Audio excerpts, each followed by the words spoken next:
Waalaikumsalam. Barakallah. Saya mau nanya tentang doa berbuka puasa, mana yang harus kita pakai, Ustaz?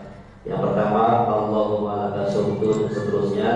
Dan yang kedua, zahaba zoma'u, dan seterusnya. Dari kedua di atas saya pernah membaca, katanya yang sahih adalah doa yang nomor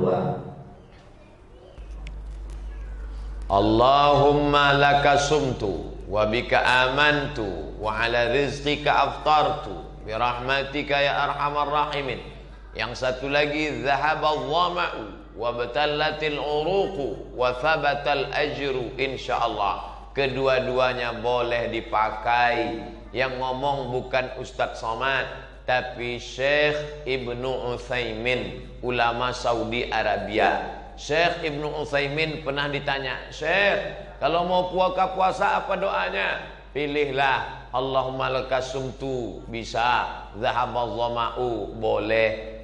Tapi katanya status hadisnya, hadis ini dhaif, tetap boleh dipakai untuk fadail a'mal. Hadis dhaif tetap boleh dipakai untuk fadail a'mal kalau cukup 5 syarat. Pertama, bukan masalah akidah tauhid. Kedua, bukan masalah halal haram. Ketiga, tidak terkait dengan periwayat kazab pendusta. Keempat, tidak masih bernaung di bawah hadis sahih. Kelima, untuk fadail a'mal, motivasi beramal, maka silakanlah pakai. Ini tentang masalah Allahumma lakas sumtu. Sudah saya tulis di buku 37 masalah populer.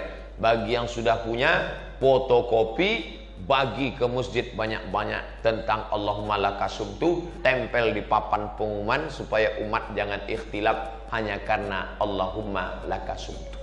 Wallahu a'lam.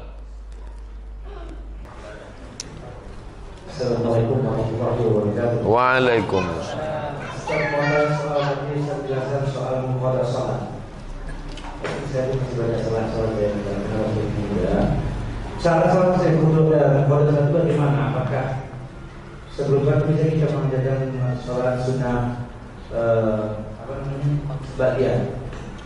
Ya baca sudah itu sama doa sesudah atau bagaimana cara melakukannya? Terima kasih. Sepakat 4 mazhab Ahlus Sunnah wal Jamaah.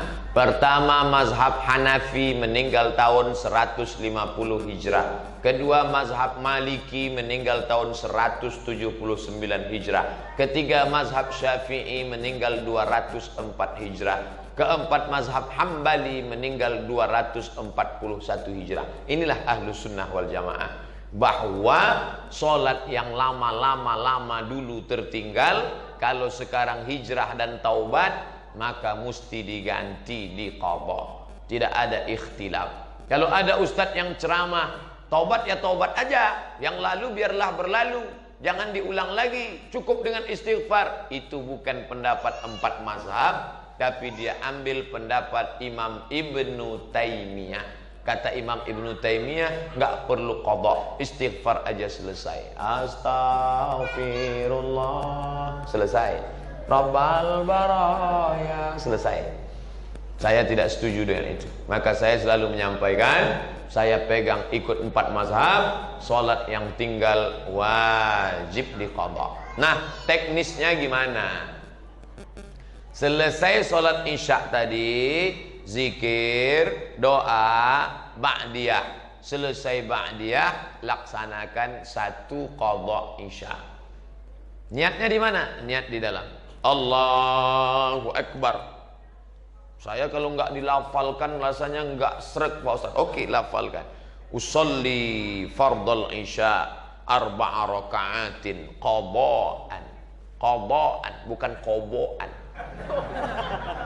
Usolli fardal isya 4 raka'atin qadha'an lillahi ta'ala. Tapi jangan kuat-kuat, nanti ketahuan. Allahu Akbar. Besok subuh gitu lagi. Usolli fardhas subhi rak'ataini qadha'an. Tapi kalau bisa jangan di masjid, nanti menimbulkan fitnah. Nanti kawan berbisik, setelah subuh kan nggak ada ba'diyah. Iya, itu kenapa? Nampaknya ISIS. menimbulkan fitnah. Tangkap anti NKRI ini, tangkap. Jangan. Nah, setelah itu habis duha, bagus. Sholat subuh itu qadanya setelah masuk waktu duha, bagus. Lalu kemudian zuhur, gitu juga zuhur. Berapa lama Pak Ustadz? Ya hitung sendiri. Mulai taubat kapan? Baru sekitar 4 tahun Pak Ustadz. Umur sekarang berapa? 44. Berarti akil balik 10, 30 tahun ganti. Hitung 2017 berarti 2027, 2037, 2047. Sulit sekali Islam itu. Enggak sulit. Apa sulitnya? Itu kan simple, sederhana. Coba tanya dokter, berapa energi yang dihilangkan dengan sholat 4 rakaat dengan orang lari-lari atau jogging atau nonton band? Itu berapa energi yang dihilangkan? Cuman kenapa berat? Setannya. Dan setan nggak usah disalahkan, itu memang sudah SOP dia. Ini orang banyak nyalahkan setan. Ini setan. Kadang kita kasihan juga nengok setan nih. Dia sebetulnya nggak terlalu salah. Bahkan mungkin setan nggak menggoda kita, kita aja yang terlalu GR digoda setan. Oleh sebab itu maka laksanakan. Nah, ini tentang masalah qadha, baik dilaksanakan. Gimana Pak Ustadz kalau meninggal baru qadha 2 tahun meninggal? Mudah-mudahan Allah. Ana inda husni dhanni 'abdi bi. Aku menurut prasangka hambaku kepadaku. Puasa yang tinggal qadha. Ustadz Somad emangnya pernah ninggalin puasa? Pernah. Ustadz dulu preman, saya enggak preman. Ninggalin puasa kan enggak mesti jadi preman. Saya dulu enggak preman, cuman datang teman bawa soto Medan. Mat. Iya juga. Sekarang baru ingat, saya ganti dah. Ganti. Sholat pun begitu juga, diganti. Kalau ragu Pak Ustadz, antara 15 hari dengan 10, pakai yang 15. Maka yang 10 lunas, sisanya jadi amal sunnah. Sholat saya ragu Pak Ustadz, antara 12 tahun atau 32 tahun. Itu bukan ragu, salah ngitung itu. Maka ganti perhitungan terbanyak. Setelah itu minta, lebih baik merasa diri berdosa daripada merasa diri penghuni sorga. Kalau kita merasa diri kita berdosa, kita akan meleleh air mata dan merasa tak layak masuk surga. Tapi kalau sudah merasa penghuni surga, orang lain semuanya penghuni neraka. Neraka. Surga yang luas itu isinya cuma 3. Dia, istrinya, sama gurunya. Lain masuk neraka.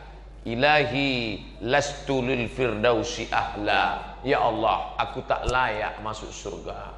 Wala aqwa 'alan naril jahimi. Tapi aku juga enggak kuat masuk neraka. Nah, ini kan membingungkan ini.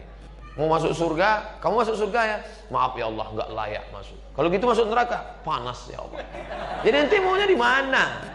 Ya surgalah, tapi ayo masuk. Malu-malu.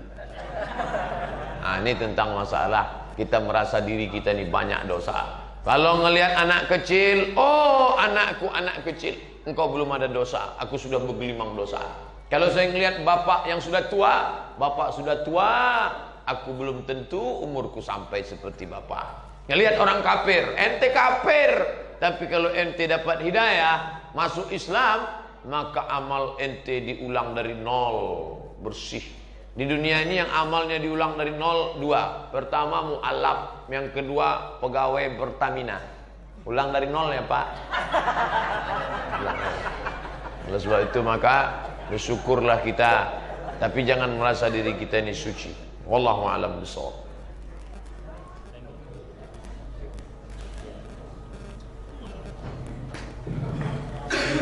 Assalamualaikum warahmatullahi wabarakatuh. Waalaikumsalam.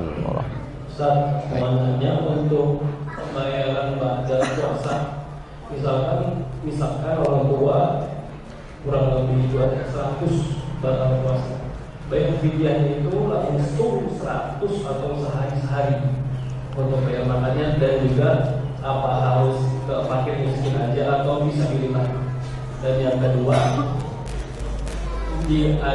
saya pernah dengar tentang fadilah kayak Ramadan ya, kayak malam pertama ini, malam kedua ini, itu dari mana, dan apakah itu bersumber dari Rasul atau cuma ijtihad daripada ulama? Baik.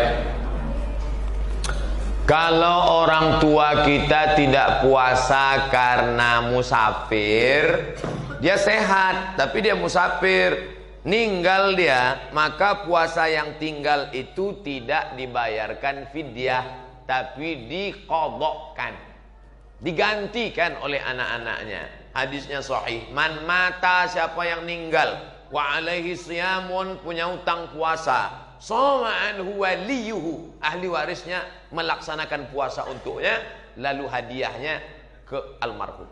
Tapi kalau dia tua renta, umur 80, nggak bisa lagi puasa, 3 tahun berturut-turut Pak Ustadz, 30, 90, maka dibayarkan fidyah. Apakah 1 hari 1 fakir miskin, 1 hari 1 fakir miskin, atau dikumpul 90 hari kasih ke 1 fakir miskin? Boleh 90 fakir miskin. Kamu dapat hari pertama, hari kedua, hari ketiga 90, atau menjadi 30. Kamu 10, 30, 30, 30, atau menjadi 1 orang. Intinya makin banyak yang dibantu makin bagus. Andai ustadz yang mengalami seperti bagaimana? Saya cari yang dekat-dekat rumah, yang susah, lalu bayarkan fidyah kepada mereka. Apakah hanya fakir miskin saja, atau boleh fisabilillah? Tengok bunyi ayatnya. Wa 'alal ladzina yutiqunahu, bagi yang tidak sanggup puasa, fidyatun ta'amu miskin, kasih makan orang miskin, nggak boleh dialihkan ke yang lain. Allah sudah khususkan itu. Miskin itu siapa? Apa bedanya dengan fakir? Tidak ada income sama sekali. Fakir ada pemasukan tapi tidak mencukupi kebutuhan. Miskin itu beda fakir dengan miskin. Pertanyaan kedua, siapa yang beribadah malam pertama pahalanya ini, siapa yang beribadah malam kedua pahalanya ini, siapa yang beribadah malam ketiga pahalanya ini, sampai 30 malam. Itu hadis atau bukan hadis? Bukan hadis. Itu ijtihad ulama untuk memberi motivasi. Salah atau enggak salah? Enggak salah, bagus. Kalau mau dibuat clipping tempel di dinding musola, baik. Tapi yang tidak baik itu menyebut qala Rasulullah sallallahu alaihi wasallam. Itu masalah, karena sudah menisbatkan yang bukan hadis kepada Nabi, maka ancamannya berat.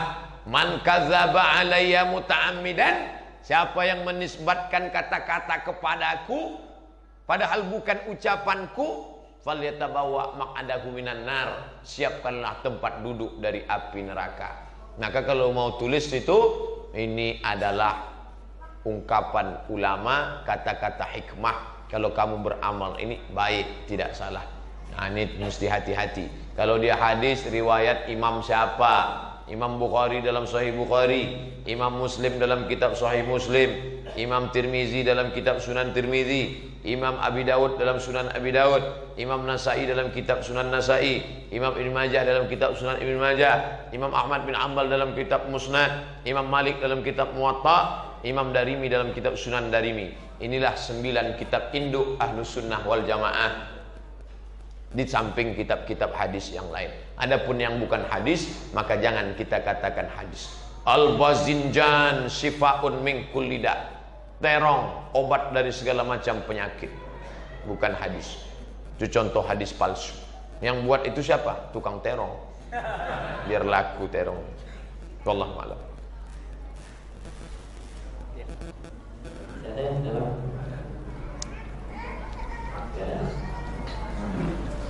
Selanjutnya saya bacakan dari atas Pak Ustaz, saya mau nanya dan semoga Pak Ustaz tetap sehat, amin, umur serta istiqomah. Amin ya Rabbal. Saya mau sholat yang orang tapi habis jamaah sholat subuh pulang tapi terus tetap wirid dan baca Al-Quran. Pas waktu suruh menunaikan sholat suruh, apakah boleh Pak Ustaz? Terima kasih. Man sholat subha fi jama'atin, siapa yang sholat subuh berjamaah di masjid, di musola Pak Ustadz, masjid sama musola sama. Kalau ada sholat berjamaah subuh, zuhur, asar, maghrib, isya, namanya masjid. Kalau ada sholat Jumatnya, namanya masjid jami'. Apa itu? Kalau ada sholat Jumatnya, masjid jami'. Kalau nggak ada Jumatnya, masjid saja. Maka sholat di musola ini pahalanya sama dengan di masjid. Berada di sini sama dengan i'tikaf di masjid, dapat pahala 27. Karena di Makkah, di Madinah, di Mesir tidak ada musola. Itu istilah kita, musola, surau, langgar. Di negeri Melayu, Malaysia, Kuala Lumpur, surau. Di tempat saya surau. Kalau di Jawa, langgar. Makanya orang Jawa dilanggar tak mati. Makanya kalau masuk surau langgar tetap usolli sunnata tahiyatal masjid. Jangan usolli sunnata tahiyatal langgar. Usolli sunnata tahiyatal surau. Nah, ini tentang masalah musola dengan masjid. Oke, saya lanjutkan hadisnya. Man shollat subha fi jama'atin. Siapa yang salat subuh berjamaah, summa qa'ada yadhkurullah, duduk berzikir mengingat Allah. Habis salat subuh jangan keluar, duduk zikir terus hatta tatlu asyam, sampai terbit matahari. Summa yusalli rak'ataini, salat sunat 2 rakaat. Syaratnya 3. Salat subuh berjamaah, duduk berzikir mengingat Allah sampai terbit matahari. Diperkirakan sekarang lebih kurang dari azan ke terbit matahari 90 menit. 1,5 jam dia duduk. Sedikit itu. 90 menit lama tuh Pak Ustadz. Real Madrid Barcelona, Mahabharata, Utaran, Abad Kejayaan. Anda belum was-was sebelum nonton was-was. Kenapa nggak lama? Oleh sebab itu maka sholat subuh berjamaah, duduk berzikir mengingat Allah sampai terbit matahari. Sholat sunat 2 rakaat. Usolli sunnatal isyraq raka'ataini lillahi ta'ala. Bagi yang tidak pakai usolli, dalam hati saja. Allahu Akbar, iftitah, Fatihah, ayat. Rakaat kedua, ayatnya bebas. Maksud bebas itu pilihlah, bukan berarti waladhdallin, amin, bebas. Setelah itu salam, maka dia dapat pahala. Apa balasannya? Kanat lahu ka ajri hajjatin wa umrah. Dapat pahala seperti haji dan umrah. Tamah, tamah, tamah, sempurna, sempurna, sempurna. Hadis riwayat At-Tirmidzi. Status hadis hadisun hasan. Sahih, hasan, dhaif, maudhu, layak dijadikan sebagai dalil untuk beramal. Di bulan Ramadan nanti banyak waktu kosong, solat subuh berjamaah, duduk berzikir dengan Allah. Kalau nggak bisa tiap hari karena khawatir macet, hari Sabtu, hari Ahad, paling tidak bisa 8 kali solat sunat isyraq.